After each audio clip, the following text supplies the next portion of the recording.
Hi అండి అందరికీ. ప్రతి సంవత్సరం ఫిబ్రవరి 27 అయితే మాకు స్పెషల్ డే. ఎందుకంటే ఆ రోజు మా మ్యారేజ్ డే కాబట్టి. ఇప్పటికైతే మా పెళ్ళై 10 సంవత్సరాలు అయింది. చూస్తున్నాగానే ఇట్లా గడిచిపోయినాయి. మా పెళ్లి రోజు అయితే పెద్ద సెలబ్రేషన్స్ ఎప్పుడు ఏం చేసుకోమండి. మామూలుగా ఇంట్లో దీపం పెట్టుకొని ఇట్లా స్వీట్ ఏదైనా చేసుకుని తింటాం కానీ పార్టీలు, ఫంక్షన్స్, కేక్ కటింగ్ అంటూ ఏమీ లేదండి. చిన్నగా మా సంతోషం మేరకు మాత్రమే మనం స్వీట్ చేసుకొని ఇద్దరం కలిసి హ్యాపీగా ఉంటాము. భార్యాభర్తలు అంటే సంతోషాలు ఉంటాయి, దుఃఖాలు ఉంటాయి, గొడవలు ఉంటాయి. అవన్నీ పక్కకు పెడితే మేమైతే చాలా హ్యాపీగా ఉంటాము. నాకు ఒకటి అనిపిస్తుంది, ఎంత ఆస్తున్న వాళ్ళైనా మా లెక్కలు ఉంటారో ఉండరో అనిపిస్తుంది. ఎందుకంటే మేము ప్రతి ఒక్క చిన్న విషయమైనా సరే షేర్ చేసుకొని మా లైఫ్ ని అయితే ముందుకు తోసుకుంటూ వస్తూ ఉన్నాము. మా పెళ్ళైనప్పటికీ ఇప్పటికైతే మా లైఫ్ అయితే మస్తు చేంజ్ అయిపోయింది. మనీ పరంగా గానీ ఇంకా ఇతర విషయాలలో గానీ. ఎందుకంటే మా ఇద్దరిలో అంత అన్యూన్యత ఉంది కాబట్టి మేము ఇంత గ్రోత్ అయితే నిజంగా చెప్తున్నా. లేదు అంటే ఒకరు ఏడా ఒకరు పేడా అంటే ఇట్లా ఉండేటోళ్ళం కాదు. నాకైతే మా హస్బెండ్ దొరకడం చాలా అదృష్టంగా ఫీల్ అవుతాను నేను. ఎందుకంటే ఇలాంటి హ్యాబిట్స్ ఉండేవి మంచిగా. అసలు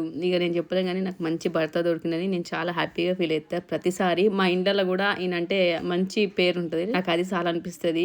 మంచి పేరు పక్కన ఎంత మనీ ఉన్నా అది వేస్ట్. మొత్తానికి పూజ చేసుకొని స్వీట్ తినిపించుకొని మా అక్క వాళ్ళు కూడా వచ్చారు. వాళ్ళకు కూడా స్వీట్ ఇచ్చి అందరం కలిసి టిఫిన్ చేసి ఫంక్షన్ పోతున్నాము. ఇంట్లో అయితే ఏం స్పెషల్ చేసుకోలేదు. మమ్మల్ని అభిమానించే వాళ్ళందరూ కూడా మాకు విషయం చెప్పి మమ్మల్ని ఆశీర్వదించాలని మా కోరిక. ప్లీజ్.